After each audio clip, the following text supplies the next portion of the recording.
The night was cold. The air carried the faint touch of rain, a smell of wet leaves, and a thick layer of mist that wrapped itself around the silent forest. It was a silence so deep, it felt alive. I remember standing before an old wooden cabin, my grandmother's forgotten home. This was a place where even the walls seemed to breathe secrets. Behind the house, just beyond the moss-covered trees, there was a lake. Still, motionless, yet strangely alive, as if something beneath the surface was waiting, watching. Inside the cabin, the dim lamp flickered nervously. Every creak in the wood sounded like footsteps holding their breath. I asked my grandmother why the place felt so unnervingly quiet, why it felt like unseen eyes were following us through the dark. She looked at me, her eyes filled with a tired fear, and said softly, "Never go near the lake at night. They say someone still cries there, even now." Just then, the room darkened, and shadows stretched long and thin across the floor. And then she told me the story. The story of Maria, La Llorona, the woman who never stopped weeping. "Years ago," she began, "there lived a woman named Maria. She had a loving husband, 2 beautiful children, and a life full of warmth. But happiness is often the first thing the world takes away. Her husband found someone new, a woman who was rich, elegant, and tempting like poison.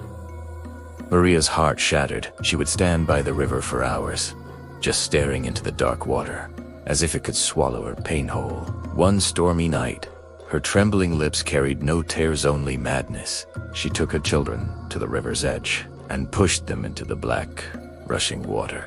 Their cries, my grandmother whispered, still bounce against the riverbed. When Maria finally realized what she had done, a scream tore from her throat, and she leaped into the river after them. But death did not take her.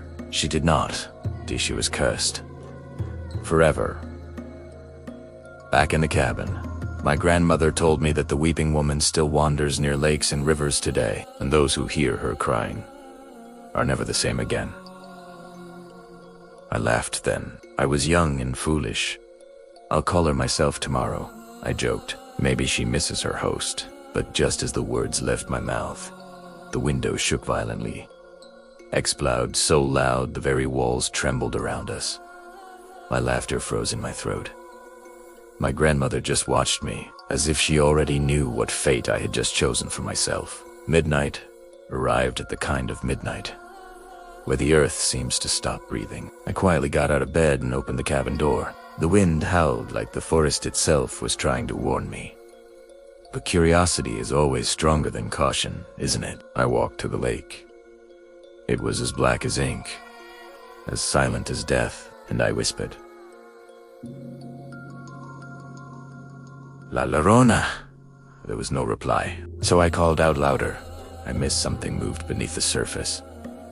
Long, thin, a hand. A shadow began to rise from the water, wet, dark, shivering like a nightmare pulled into daylight. She emerged. Maria. Her white dress was torn, like forgotten bones. Her long, black hair dripped over a hollow, skeletal face. Her eyes were black, empty. Yeah, they were full of a grief that never ends. She reached for me. My blood ran cold. My breath vanished. And before I could even think to run, she dragged me into the water. The lake turned quiet again, like nothing had ever happened. My grandmother stood at the window the next morning. There was no fear left in her eyes, only the deep exhaustion of someone who has seen loss repeat itself, time and time again. She whispered to no one in particular. When we ignore the warnings of those who came before us, we inherit the ending waiting in their silence. And then she said, almost too softly to hear, "Never call her name. La Llorona hears.